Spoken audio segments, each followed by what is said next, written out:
Bueno, les voy a invitar a sacar sus Biblias, o abrir sus Biblias, o prender sus Biblias. En Hebreos, en el libro de Hebreos, en el capítulo 4. Es un día especial, ¿no? Siempre la Navidad es una época especial, como decía Mauri, de recordar algunas verdades que no debemos olvidar, ¿no? Y bueno, en honor a eso, hoy vamos a ver un poco sobre la Navidad también. Estoy feliz, no sé si a ustedes les gustan los cultos nocturnos, a mí me encantan, ¿no? Porque y más en la Navidad, ¿no? Las luces y todo eso es muy, muy inspirador para mí, ¿ya? Vamos a leer Hebreos 4 en el versículo 14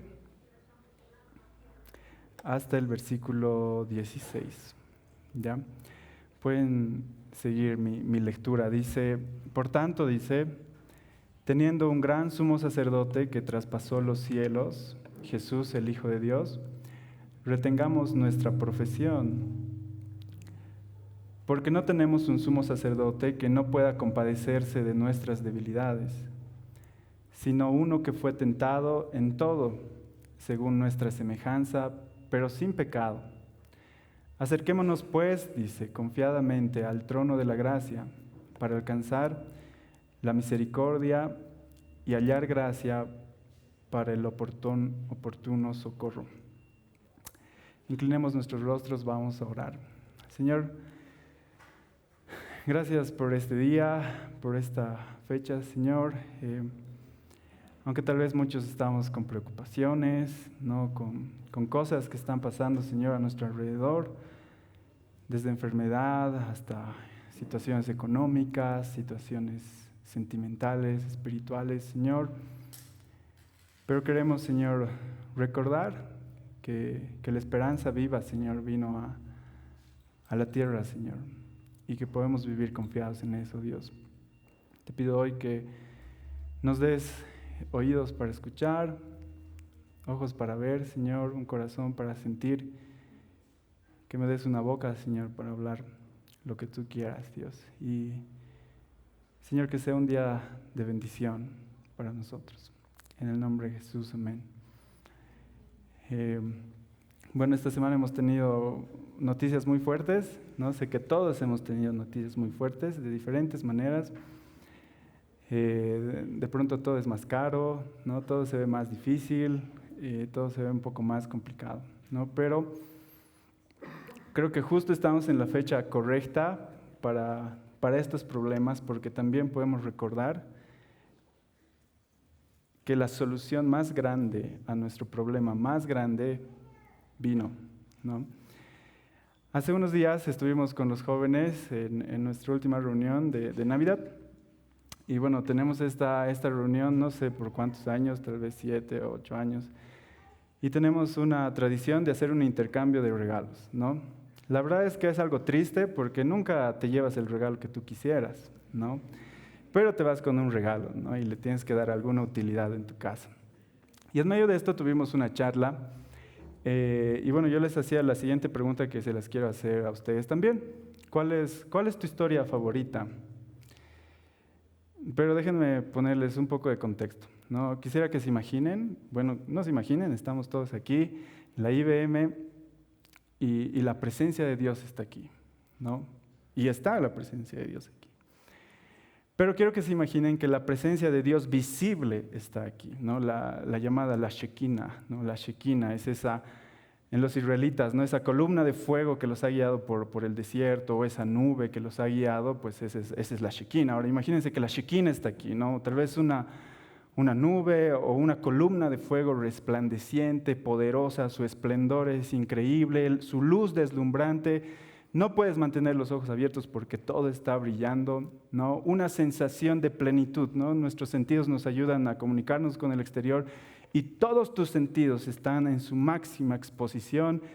Dios está aquí, ¿no? La presencia de Dios visible está aquí.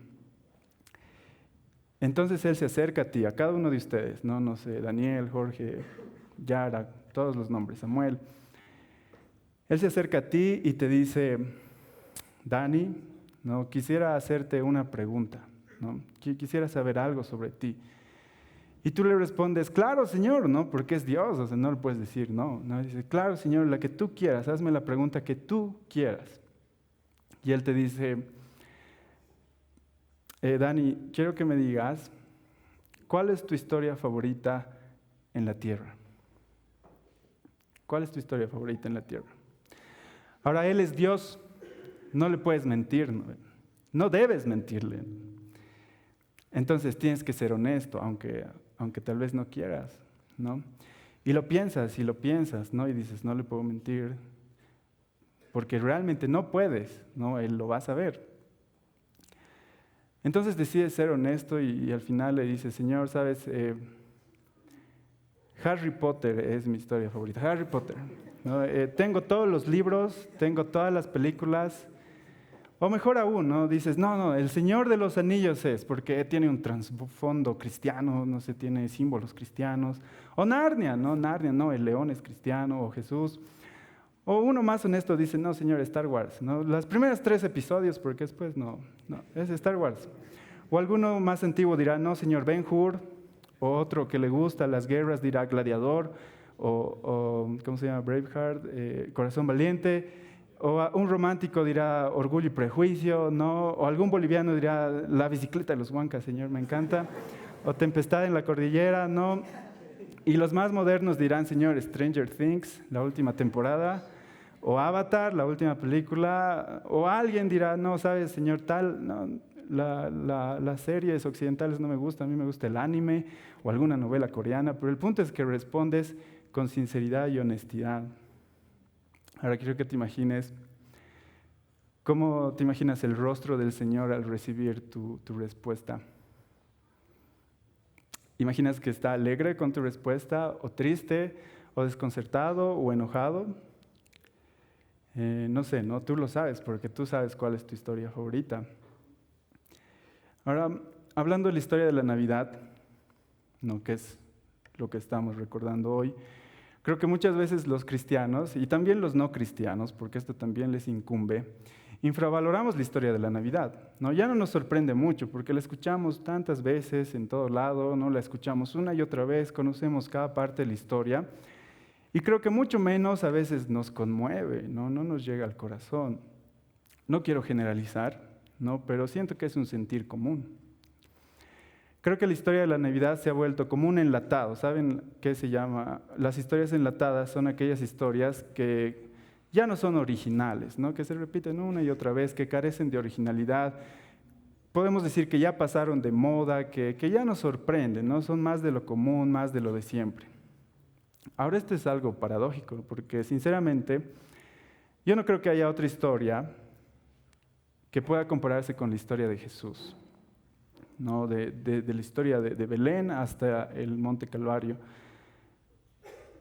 Ustedes han visto que hay muchas historias ahora, ¿no? Muchas series en televisión, muchos libros que se escriben, ¿no? Y hay una nueva costumbre de escribir varios libros sobre una serie, ¿no? O varias temporadas sobre algo, ¿no? Y necesitan tantos libros o tantas temporadas para poder construir un argumento, ¿no? Los primeros episodios o las primeras temporadas presentan a los personajes, construyen su personalidad, construyen todo un acto argumental para que en el último libro de la saga o en el último episodio de la última temporada tú tengas una gran sorpresa, ¿no? Todos tratan de sorprendernos o por lo menos provocarnos algo dentro, ¿no? Algún sentimiento de, no sé, tristeza, dolor o felicidad. Todos quieren tener un buen final, pero pocos lo logran. Hace algunos días con mi esposa terminamos una serie que la vimos tal vez 8 o 9 meses, no sé. Y tuvimos un poco de tiempo hace un par de semanas y vimos el capítulo final, ¿no? Y era una serie muy buena. Y cuando vimos el final, hermanos, fue uno de los sinsabores más grandes que yo tuve acerca de una historia, ¿no? O sea, qué mal final, qué decepcionante, ¿no? Me dejó sin ganas de ver nada más por un buen tiempo y hasta ahora no hemos vuelto a ver nada, ¿no? Pero la historia de Jesús, amigos, es muy superior, ¿no? En muchos sentidos. Y no estoy exagerando, ¿no? Tampoco estoy siendo metafórico. Porque cuando empezamos a hablar de la historia de Jesús, no se necesitó temporadas o varios libros, sino que tenemos que volver a la eternidad, ¿no? A la eternidad, ahí donde el tiempo no existe, donde ni siquiera nosotros existíamos, donde nada de esto existía. No, es difícil concebir la eternidad porque tendríamos que concebir nuestra no existencia y eso nadie puede hacerlo. Pero allá en la eternidad, dice, la Trinidad, ¿no? Dios Trino, Padre, Hijo y Espíritu Santo, construyeron esta historia, que es la historia de la redención, ¿no? Cuando hablamos de Jesús, la historia de Jesús y la historia del nacimiento empieza a construirse allá, donde no lo podemos ubicar en el tiempo. Por eso Jeremías 3 dice, con amor eterno te he amado. Y Dios no miente. Ahora, la historia de Belén entonces no inicia en Lucas 2 o en Mateo, ni siquiera en Oseas o en Malaquías, sino mucho antes en la eternidad. Ahora, tenemos el registro escrito, que es la Biblia, en Génesis, ¿no? Y tú dices, no creo que haya la Navidad en Génesis. Sí, la Navidad está en Génesis 3:15, ¿no? Un versículo con el que les hemos dado todo este año, Génesis 3:15. Todos sabemos la historia de Adán y Eva. Adán y Eva pecan, caen, Dios viene y los castiga, ¿no? Y le da un castigo a Eva, le da un castigo a Adán y le da un castigo a la serpiente. Y a la serpiente en Génesis 3:15 le dice lo siguiente: y pondré enemistad, le dice, entre ti, la serpiente, y la mujer, entre tu simiente y la simiente de la mujer. Esta te herirá en la cabeza y tú le herirás en el calcañar. Hace algunas semanas nuestro pastor dijo que esta es la semilla, ¿no? La semilla de la historia de la redención, ¿no? Una plantación, una historia se está plantando aquí, ¿no? Y esta historia, esta semilla va a dar raíces, va a dar brotes y pronto va a ser un gran arbusto y pronto un árbol. En Génesis 3:15 dice que la simiente de la mujer, es decir, el hijo de la mujer un día vendrá y le dará un pisotón en la cabeza a Satanás y éste morirá. Esa es la promesa. Esa es la promesa. Podríamos decir, esa es la primera temporada, ¿no? Y entonces todos nos ponemos en disposición y decimos, creo que esta va a ser una buena historia, hay que esperar a un Salvador. No conocemos su nombre, no conocemos su aspecto, solo sabemos que va a ser el hijo de la mujer, el hijo de la simiente, ¿no? Y continuamos leyendo la Biblia y de pronto nos chocamos con la historia de Noé, ¿no? Y decimos, Noé rescató a toda la humanidad en un arca y a los animales, pero después vemos las debilidades de Noé se embriaga. Y entendemos, creo que Noé no es el Salvador, ¿no? Tal vez el hijo de la mujer no es Noé, debemos seguir esperando. Un hijo de la mujer que va a venir como un arca y nos va a salvar a todos. Y avanzamos un poco más y nos encontramos con la historia de Abraham, el padre de todos, ¿no? Abraham escucha la voz de Dios y sale de Ur de los Caldeos por fe, el padre de la fe, dice, ¿no? Y Dios le da una promesa y le dice, vas a fundar una gran nación.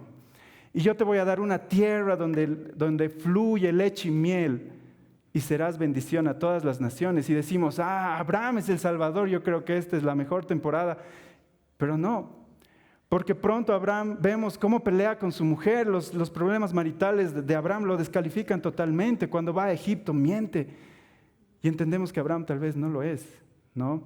Que debemos seguir esperando al Salvador prometido que algún día vendrá. Ese verdadero Padre de todas las naciones y que será la verdadera bendición para todo el mundo. El hijo de la mujer aún no ha llegado. Y después vemos al gran Moisés, ¿no? El libertador, un hombre bien educado, de alcurnia, ¿no? De alta sociedad, que se convierte en el libertador de los pobres, de los esclavos. Saca a su pueblo de la opresión de Egipto y los guía a través del mar y 40 años están bajo el liderazgo de Moisés en el desierto. Y tal vez en ese momento decimos, Moisés es el Salvador, yo creo que ese es el hijo de la mujer, pero pronto vemos sus debilidades porque él duda y la Biblia dice que él no logra entrar en la tierra prometida porque Dios lo castiga. Entonces decimos, no, creo que Moisés no lo es, ¿no? Un día vendrá el hijo de la mujer y será el verdadero libertador de su pueblo. Él los sacará del pecado y los guiará a la verdadera tierra prometida que es el cielo. Génesis 3:15 aún no se ha cumplido. Y avanzamos un poco más y vemos a David, el gran David, ¿no? Un carismático hombre, ¿no? El pueblo aclamaba David, David, no Saúl, ¿no? Y expande el reino, es un gran guerrero, es muy, muy masculino. Y cuando Samuel lo ve por primera vez, dice, este es un hombre conforme al corazón de Dios. Pero pronto vemos que David es un lujurioso y su lujuria lo convierte en asesino. Y no solamente eso, sino que cuando David es rey, dice que aumenta la burocracia en Israel, como nadie más les quita los hijos y las hijas a los israelitas y los convierte en sus siervos. Y entendemos entonces que David no es el Salvador, no es el hijo de la mujer prometido. No, un día seguramente vendrá un verdadero rey justo que no se sirve de sus súbditos, sino que los sirve, que no tiene imperfecciones carnales, sino que es santo. El hijo de la mujer aún no ha llegado. Y viene la siguiente historia y vemos a Salomón, el hombre más sabio del mundo, ¿no? Ha vivido en tiempos de paz, no hizo guerras, construyó un grandioso templo de Jerusalén que dice que se podía ver de lejos porque su reflejo de oro te llegaba a los ojos, pero vemos que sus mujeres desvían su corazón, es débil, la lujuria, y lo vuelven poco sabio y decimos, Y después leemos que Salomón se construyó un templo aún más grande que el templo de Jerusalén y entendemos que Salomón se amaba más a sí mismo que a Dios. Y entonces decimos, no, creo que este no es el Salvador. Tal vez algún día va a venir un sabio sin medida, que no solamente es sabio, sino que Él es la sabiduría en sí misma. El hijo de la mujer aún no ha llegado. Y después vienen los profetas, ¿no? La semilla de Génesis ya ha crecido. No hemos visto a personajes que cada uno nos ha ido poco a poco decepcionando y ahora los profetas vienen y dicen, no, va a venir alguien, no somos nosotros, pero arrepiéntanse, ¿no? Y cada uno habla del que va a venir. Daniel dice, el Hijo del Hombre, dice el profeta Daniel, el Hijo del Hombre va a venir entre las nubes, ¿no? Y relata las 70 semanas de Daniel que coinciden con la venida del Mesías. O Ezequías dice, va a venir el pastor, el único pastor que apacentará las ovejas. O Isaías dice, va a venir Emmanuel, Dios con nosotros, una gran luz, una luz resplandeciente sobre todos, un futuro rey que su reinado no tendrá fin. O Jeremías dice, va a brotar un brote de justicia y juicio, un descendiente de David que se sentará en el trono de David. Y poco a poco el panorama se nos va aclarando y decimos, va a venir un verdadero libertador, un verdadero rey, un verdadero padre de todas las naciones. Y finalmente en Malaquías dice, el día del Señor está cerca y el Antiguo Testamento termina. Y un silencio de 400 años. Y 400 años después, todas las historias tienen cierta coherencia y lógica. Todas las historias, cada una de ellas, no fueron simples hechos aleatorios, sino que fueron hechos concatenados, unidos entre sí como una cadena para mostrarnos a Cristo. Cada una con un propósito, para mostrarnos algo acerca del que iba a venir, para finalmente mostrarnos que Dios iba a cumplir su salvación, su promesa. Hay un libro de Alistair Begg que ustedes deben conocer, bueno, muchos de ustedes deben conocer porque se lleva en el ESI, ¿no? Que es un discipulado que muchos hacen, ¿no? El título del libro es Lo que los ángeles desearían saber. Gran título, ¿no? ¿Quién no quisiera leer ese libro? ¿Qué quisieran saber los ángeles, no? Lastimosamente y frustrantemente, el autor, cuando tú lees el libro, te dice, el título era un gancho en realidad, no te voy a decir lo que los ángeles quieren saber. Bueno, sí te voy a decir, pero no es lo que tú crees, ¿no? ¿Qué es lo que los ángeles quieren saber? Dice, el Evangelio. La historia de la redención, eso quieren saber los ángeles. Ahora, Alistair Begg no ha sacado esta idea solo de su cabeza, sino quisiera que abran sus Biblias en 1 Pedro, capítulo 1.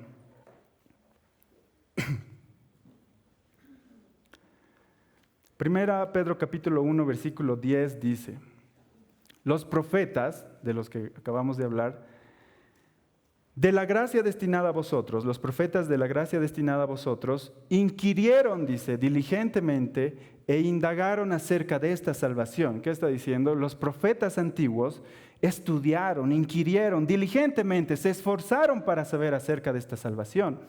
Y en el versículo 11 dice, escudriñando, dice, ¿qué persona, no? ¿Quién? ¿Y en qué tiempo? ¿Cuándo?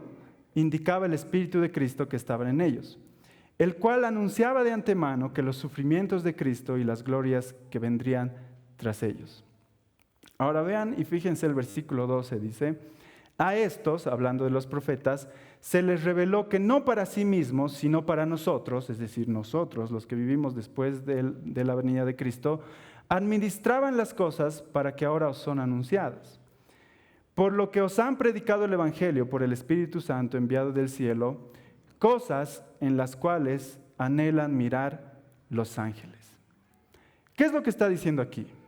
Dice, ¿saben, amigos? Los profetas del Antiguo Testamento que nos han profetizado todo aquello que sabemos acerca de Cristo, ellos no tenían toda la revelación. Ellos hablaban sobre los sufrimientos de Cristo, hablaban sobre la venida de Cristo, pero ellos no lo sabían todo. No sabían quién iba a ser, no sabían cuándo iba a ser, no sabían cómo iba a ser.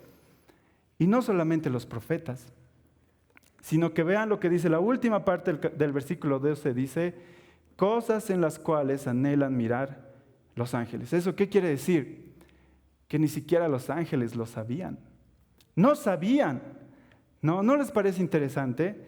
Que incluso los ángeles, ¿no? Así como nosotros vemos nuestras historias favoritas, ellos estaban atentos a la historia de la redención. Durante las historias de la Biblia, ¿no? Los ángeles en primera fila, tal vez con sus pipocas, ellos veían los sucesos y los hechos de los humanos, ¿no? Veían a Adán, veían a Noé, veían a Moisés, veían a David, veían los profetas. Y tal vez veían a David y decían, no, David, no, la lujuria no. O veían a Moisés y decían, no, no dudes, Moisés, no dudes. Pero estaban atentos porque ellos no sabían. Era un misterio aún no revelado, así como para los hombres, también para los ángeles. Se iba revelando poco a poco. Y finalmente, dice la Biblia, cuando llegó la plenitud de tiempo, es decir, en el tiempo exacto, en el tiempo que Dios decidió, el misterio por fin se reveló. En un pequeño pueblo llamado Belén, nació el pan de vida, la encarnación de Cristo. Cuando festejamos la Navidad, hermanos, no solo festejamos el nacimiento de un niño, recordamos el nacimiento de el Salvador prometido. 2000 años de historia llegan a un punto crucial, la encarnación de Dios mismo, un bebé, la encarnación del Logos de Juan 1, o la encarnación del gran yo soy el que soy, le dice a Moisés en Éxodo 3, un bebé. Colosenses 1 dice lo siguiente de este bebé, dice, Él es la imagen del Dios invisible, el primogénito de toda la creación, porque en Él fueron creadas todas las cosas, las que hay en los cielos y las que hay en la tierra, visibles e invisibles, sean tronos, sean dominios, sean principados y sean potestades. Todo fue creado por medio de Él y para Él. Él es el antes de todas las cosas y todas las cosas en Él subsisten. Jesús, el absoluto total, la realidad última, la verdad cósmica, el principio, el fin, el alfa y el omega, la trascendencia y la inmanencia cabían en los brazos de María. Maravilloso, ¿no? Qué milagroso, qué impensable, inimaginable, pero real. Dios mismo, aquel que es el príncipe de la creación, cabía en brazos humanos. El hijo de la mujer de Génesis 3:15 ha llegado. Es por eso que los ángeles, cuando ocurre esto, en Lucas 2 dice, ¿qué es lo que hacen los ángeles?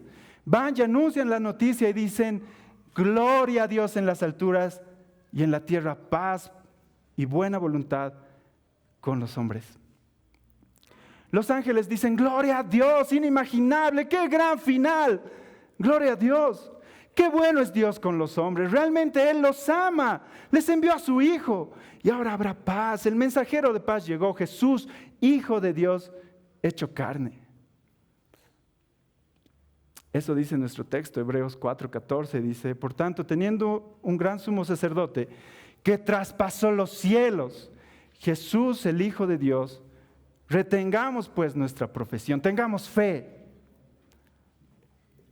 Jesús vino de los cielos por nosotros. Y esto no fue una casualidad, no fue que Dios falló una y otra vez en su intento de salvar la humanidad, sino que desde la eternidad Él ya tenía un plan. Génesis 3:15 nos prometió un Salvador y lo cumplió. Jesús, el Hijo de Dios. Toda la historia antes de Él apuntaba a este gran momento. El arca de Noé, el tabernáculo, la Pascua, el sumo sacerdote, los sacrificios de los levitas. Cada una de las historias nos señalaban este gran momento de la historia universal. Dios mismo preparó el terreno, nos dio un contexto, nos dio tipos, nos dio símbolos para que cuando venga Él lo reconozcamos como Dios. Dios puso un contexto para que cuando Él venga todos digamos, Él es Dios. ¿Y qué pasó cuando Él vino? No lo reconocimos. Por lo menos no todos. Algunos dicen que Jesús fue un gran líder, ¿no? Que fue una persona sabia, ¿no? Que fue una persona bondadosa. Y bueno, definen de muchas formas a Jesús, ya que no pueden negar su existencia. Pero hermanos, Jesús es el Hijo de Dios.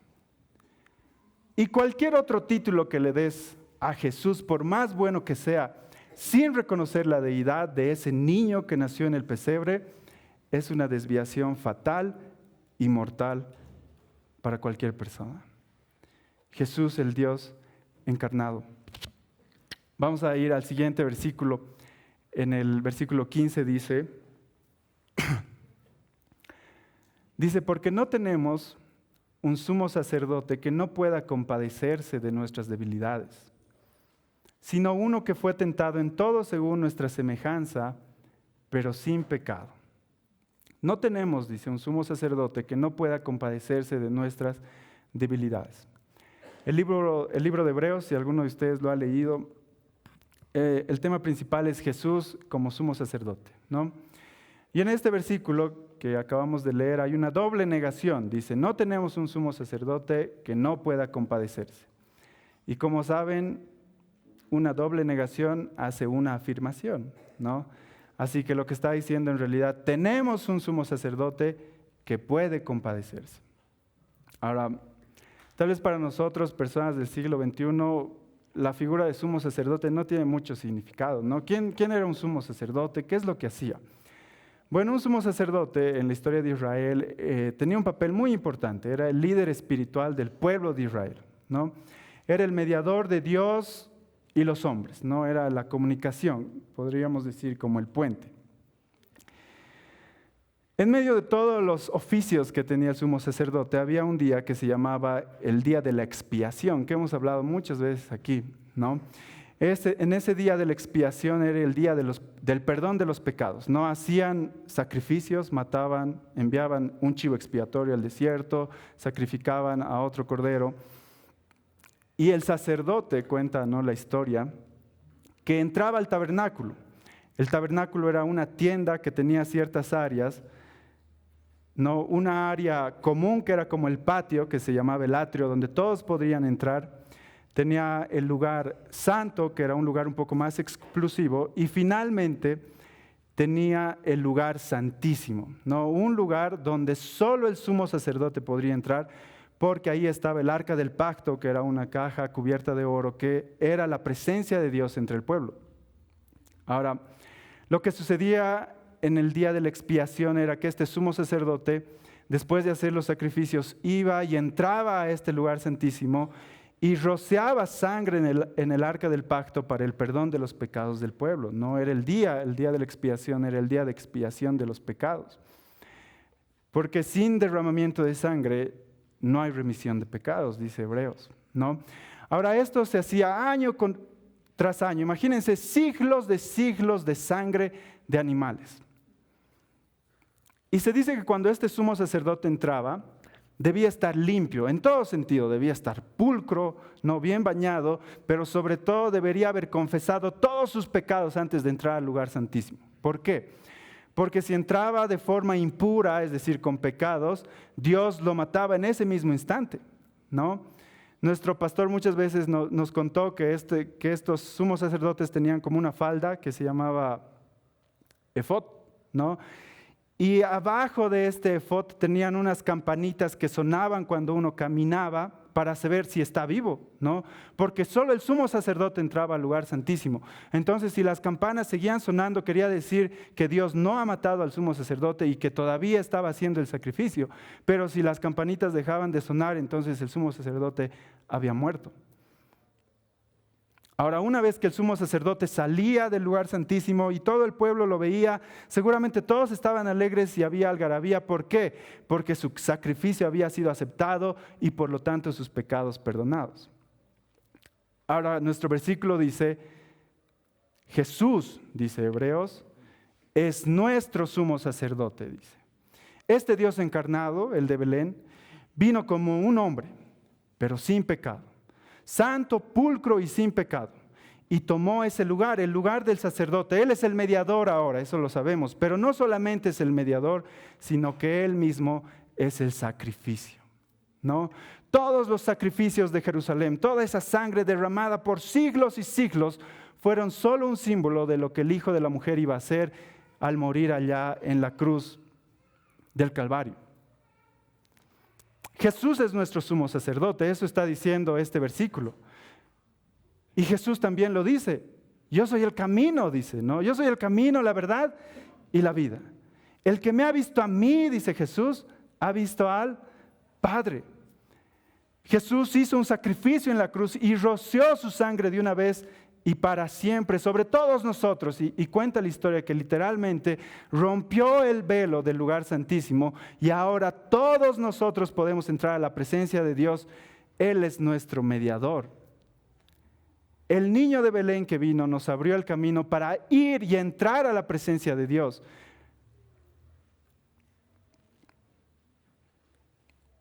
Ya no somos sucios, ¿no?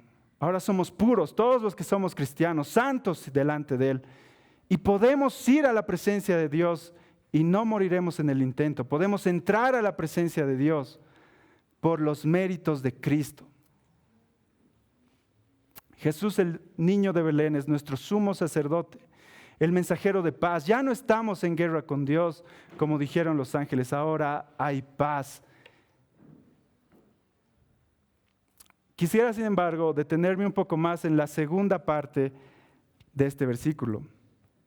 Él dice, no tenemos un sacerdote que no pueda compadecerse de nuestras debilidades, sino que fue tentado en todo según nuestra semejanza, pero sin pecado.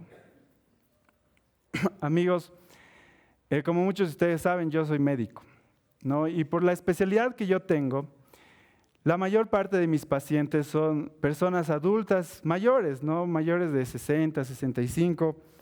Hace una semana atendí a un paciente que tenía 106 años. No lo podía creer.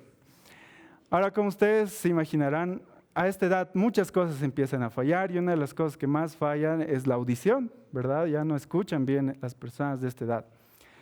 Entonces, cuando yo hago las consultas y las entrevistas, es un poco complicado, ¿no? Si ustedes se paran fuera de mi consultorio en la puerta, ustedes pensarían, wow, este doctor les grita a sus pacientes, pero no les estoy gritando.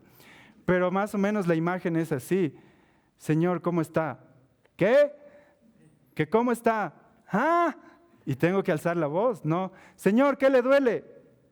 ¿Qué? Y así por 15 minutos, ¿no? Ahora, muchas veces hay más obstáculos. A veces no hablan bien el español, a veces no comprenden bien las preguntas, ¿no? Y en muchas ocasiones, yo quisiera que haya algún tipo, una máquina, algo en el que yo pueda ir y meterme en el cuerpo de esta persona y sentir lo que él siente, ¿no? Y diría, ya, le duele aquí, ¿no? Esto es lo que él siente, este es su síntoma, ¿no?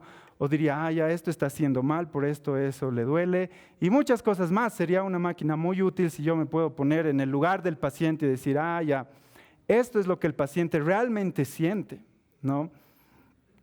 Ahora, en Hebreos 4:15, esto es lo que nos está diciendo a nosotros. Es un regalo de Navidad para todos los que creemos en Cristo. Él dice, Hebreos 4:15 dice, no tenemos un sacerdote que no pueda compadecerse de nosotros. Uno de los regalos más grandes de la encarnación de Cristo fue que este Jesús encarnado fue hombre como tú y como yo. Hebreos 2:7 dice lo siguiente, por lo cual dice él, Jesús, debía ser en todo semejante a sus hermanos. En todo debería ser semejante a sus hermanos. ¿Para qué? Para venir a ser misericordioso y fiel sumo sacerdote en lo que a Dios se refiere para expiar los pecados del pueblo. ¿Qué quiere decir esto? Jesús, cuando vino, entendió lo que es ser un humano. Filipenses dice que él vino, se humilló a sí mismo, tomó forma de siervo y se hizo semejante a los hombres. Entonces esto quiere decir que Jesús vino y nació como un bebé. Y su mamá lo tuvo que limpiar, cambiar los pañales. Le tuvo que dar leche para que sobreviva. Le tuvo que sacar los chanchitos. En algún momento tal vez Jesús se escaldó. Tal vez tuvo cólicos. Aprendió a caminar y se cayó. Aprendió a leer y dijo palabras chistosas. Se lastimó y corrió a los brazos de María como cualquier niño. Y cuando hubo el tiempo, él fue adolescente y le cambió la voz. Y tal vez le dio vergüenza hablar, porque es chistoso hablar cuando te cambia la voz. Y le salieron granos. Y su hambre aumentó como la de los adolescentes. Comió pescado y pan, él degustó los sabores que nosotros también hemos degustado. Pudo oler cosas, no, Jesús sabe lo que huele mal y lo que huele bien, él entendió el significado de lo que es un perfume. Sintió el calor del fuego y del sol abrasador, la diferencia de los dos. Sintió que es mojarse bajo la lluvia o mojarse en una piscina o en un río. Sintió el frío, sintió el viento, sintió la lluvia, el polvo, vio lo que es el amanecer y vio lo que es el anochecer. El rocío de la mañana, vio cómo las flores florecen, vio el trigo y la cizaña, cuán iguales son.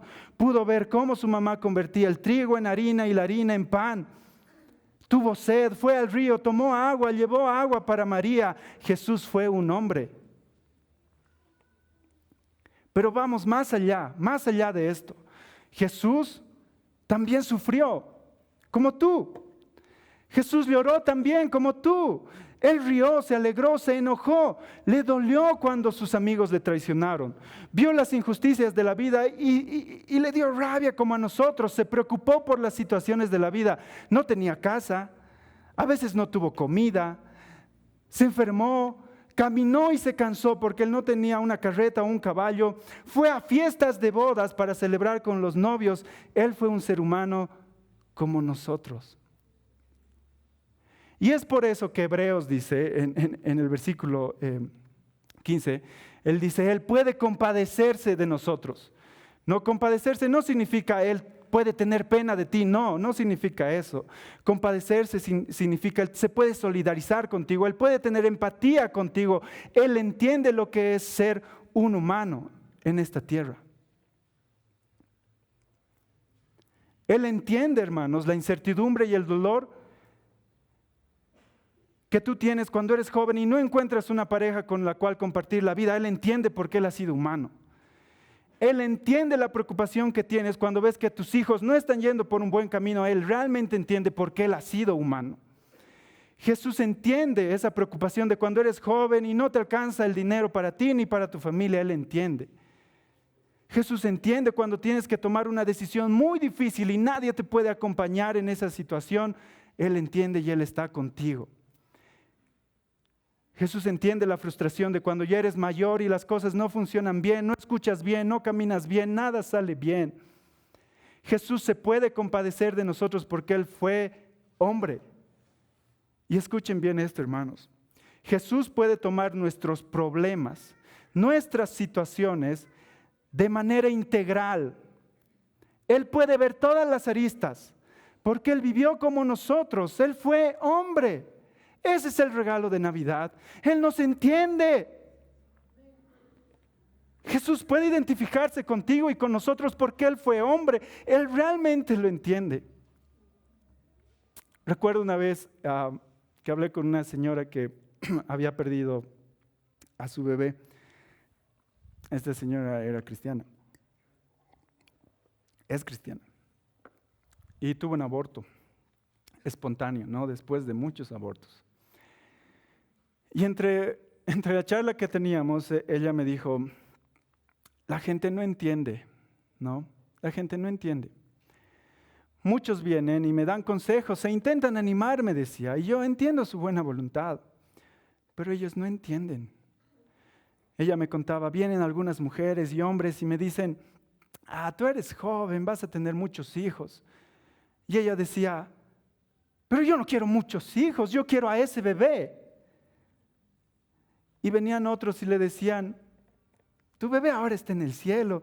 Y ella decía, pero yo no quiero que esté en el cielo, yo quiero que esté aquí conmigo y ahora no lo está. Y otros venían y como no sabían qué decir, había un silencio incómodo durante la visita. Y ella me contó que un día vino una señora, una joven, y solo le dijo, ¿sabes? Yo sé lo que sientes. Porque yo también perdí un hijo, un aborto también.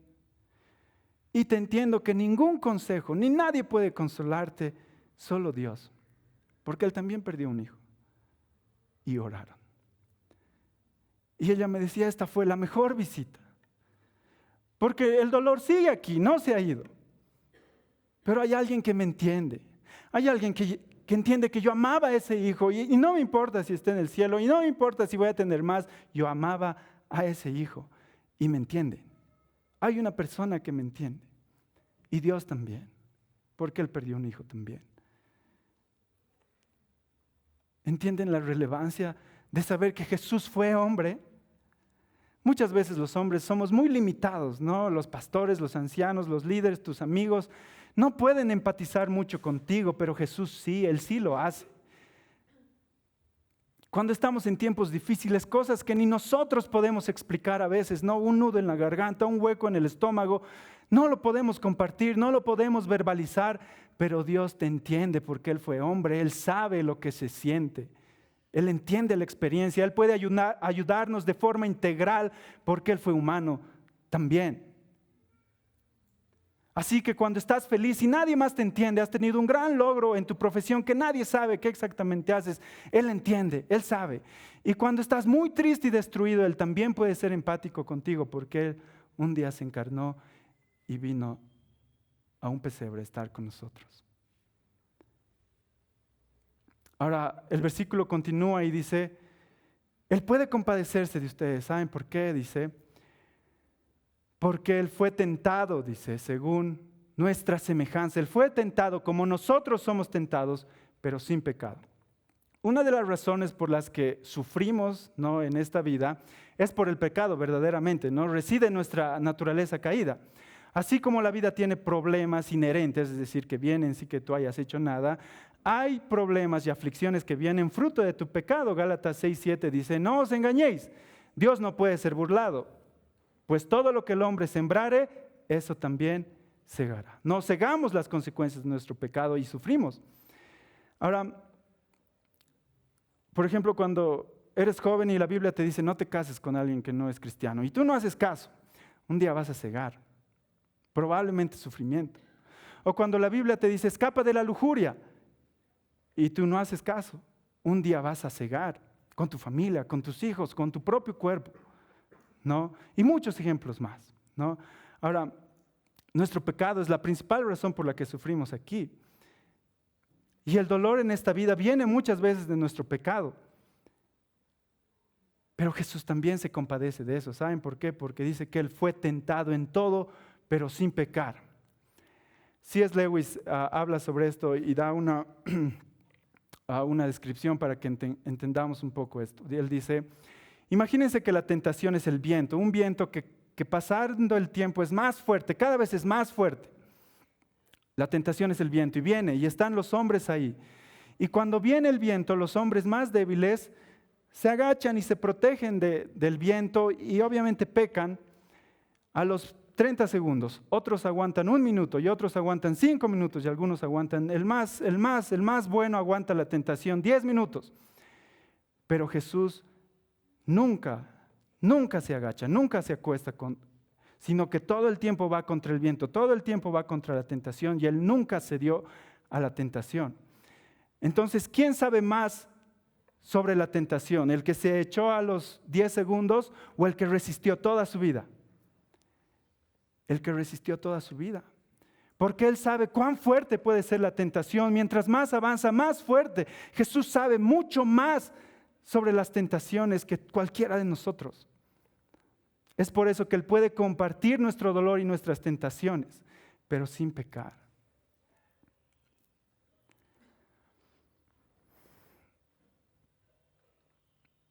Él es nuestro sumo sacerdote, dice, sin pecado.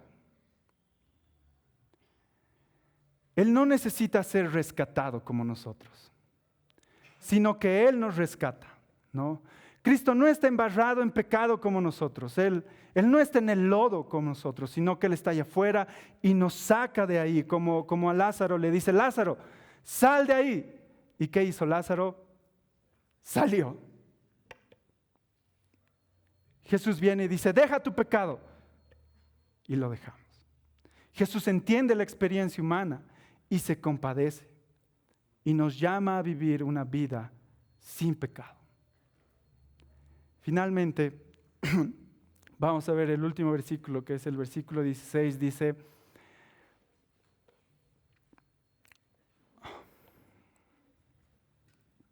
dice, acerquémonos pues, dice, confiadamente al trono de la gracia para alcanzar misericordia y hallar gracia para el oportuno socorro. Acerquémonos pues, dice, ¿no? Este es el último versículo del capítulo 14 y el autor de Hebreos nos dice, acerquémonos, ¿no? Es decir, después de todo lo que has escuchado hay una conclusión. ¿Cuál es la conclusión? Acerquémonos pues. ¿A dónde? Al trono de la gracia, dice.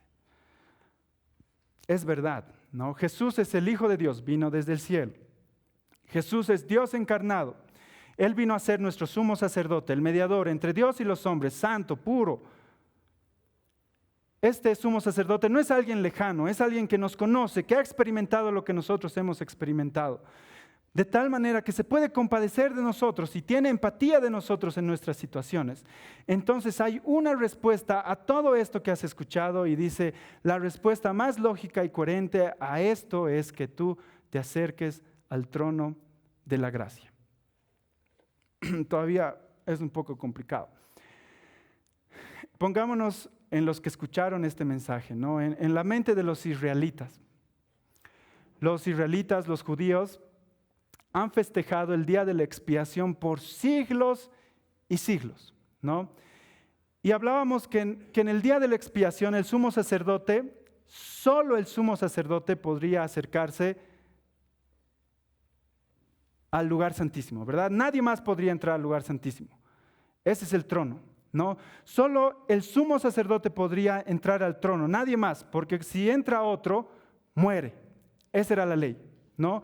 Porque el sumo sacerdote tenía que entrar confesado sus pecados, pulcro, santo, o si no moría en la tarea. Era algo muy riesgoso, así que ningún otro judío, ningún otro israelita se atrevía a ir al lugar santísimo donde estaba el arca del pacto, porque si no, su vida corría peligro. Ahora el autor de Hebreos, a estos israelitas que por siglos han escuchado esto, él les dice una cosa disruptiva para su época, les dice, acérquense al lugar santísimo, acérquense al trono. Y muchos israelitas dirán, pero no, porque si vas a ese lugar, mueres. Sí, pero ya he explicado, dice el autor, Jesús es nuestro sumo sacerdote, Él rompió el velo, ahora el lugar santísimo es accesible para todos. Y los hebreos, los judíos en ese momento dirán, no entiendo. Todavía no entiendo, una incógnita en su cabeza. O sea, ¿cómo puedo ahora entrar al lugar santísimo si por siglos no he podido entrar a ese lugar? Entonces, el autor de Hebreos hace algo muy inteligente, le pone un nombre especial, le dice, acérquense al trono de gracia. ¿Por qué gracia? ¿Qué es gracia? Un regalo inmerecido, ¿no? Todos aprendemos eso en la escuela dominical. Es un regalo que no lo ganamos. Alguien más lo ganó por nosotros. Y él dice, acérquense a ese trono, porque es un trono, pero es un trono de gracia. Es un regalo que tú no lo mereces, ni lo vas a merecer, ni nunca vas a hacer algo para merecerlo, pero es un regalo para ti. ¿De quién? De Jesús, tu sumo sacerdote. ¿Se imaginan lo que ocurrió en la cabeza de los israelitas en ese momento? ¡Wow! ¿Cómo? Siglos han pasado y nunca hemos entrado, pero ahora sí. Ahora sí. Y muchas veces es igual para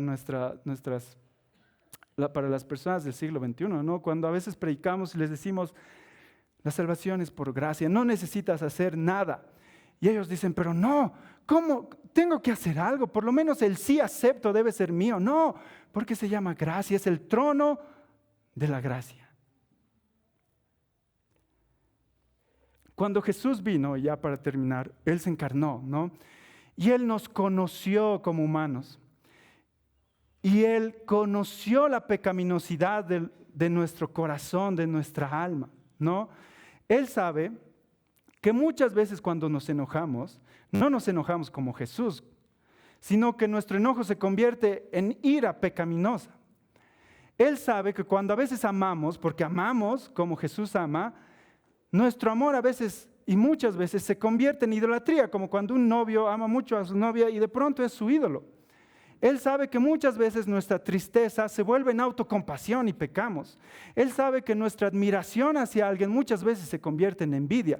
Él sabe que nuestros deseos de superación muchas veces se convierten en soberbia. Él sabe que pronto convertimos el descanso en pereza. Él sabe que fácilmente convertimos la prudencia en cobardía o la preocupación en ansiedad. Jesús se encarnó y entendió también nuestra pecaminosidad y tuvo compasión de tal manera que Él actuó y dijo, yo soy el sumo sacerdote. Hizo el sacrificio para que nosotros entráramos a ese trono de gracia. Solo por sus méritos. Solo por sus méritos. Y dice, no solamente esto de que vas a entrar al trono de gracia o al lugar santísimo, sino, y en la parte final de los versículos dice, para alcanzar misericordia y hallar gracia para el oportuno socorro. No solamente podrás entrar a la presencia de Dios, sino que en ese lugar hay ríos de misericordia y socorro, pronto auxilio para tus aflicciones. En el trono de gracia y misericordia. No sé quién dijo esto, alguna vez dijeron, no, la gracia y la misericordia de Dios son como ríos de agua viva, nunca son las mismas. Todo el tiempo. ¿Cómo estás hoy, hermano? Si eres cristiano, tienes entrada al trono de la gracia, donde hay ríos de misericordia y socorro en aflicción. Si estás en pecado, quiero decirte que Dios lo sabe. Pero hay misericordia para ti. Ríos de misericordia que nunca se acaban. ¿Estás afligido? ¿Estás sufriendo? Quiero decirte que Dios lo sabe. No solamente lo sabe de una forma formal, sino que lo siente porque Él fue humano. Y se compadece de ti. Y es empático contigo. Y es tu pronto auxilio, tu pronto socorro. Si no eres cristiano, amigo, te invito a que vengas. Que vengas a este trono de gracia. Que te arrepientas tus pecados y disfrutes de estos ríos de amor. En Navidad, hermanos, no recordamos un simple nacimiento. Recordamos a Dios hecho carne, un humano que nos conoció, que fue como nosotros y que ahora está allá a la diestra del Padre reinando, compadeciéndose de cada uno de nosotros. porque Él sabe y conoce nuestra experiencia humana. Él puede ayudarnos de manera integral. Él realmente conoce y nos invita todos los días a este trono de gracia para disfrutar de su misericordia y su pronto auxilio, como un río fresco en el que te puedes sumergir y descansar. Eso recordamos en Navidad, hermanos. Oremos. Señor, gracias porque tú viniste un día, Señor. Y Señor, que tiene implicaciones que a veces, Señor, no consideramos. Tiene tantos regalos, Señor, más allá, Señor, de nuestros pensamientos, más allá, Señor, de toda nuestra lógica, Señor. Pero hoy queremos agradecerte, Dios, porque tú nos conoces. Tú fuiste uno de nosotros. Tú realmente sabes, Señor, lo que es la experiencia humana, Señor, nuestra debilidad con el pecado, Señor, nuestra fragilidad física, Señor, nuestra pecaminosidad, Señor, que podemos convertir incluso lo bueno en malo, Señor, pero tú nos viste y te compadeciste de nosotros, Señor. Y fuiste nuestro gran y sumo sacerdote que murió por nosotros, roció su pecado, Señor, sobre nosotros, y ahora tenemos la puerta abierta, Señor, al trono de gracia donde podemos descansar y disfrutar, Señor, de tu misericordia, de tu pronto auxilio, de tu gracia, Dios. Gracias por estas épocas, Señor, que nos das para recordar estas verdades. En el nombre de Jesús. Amén.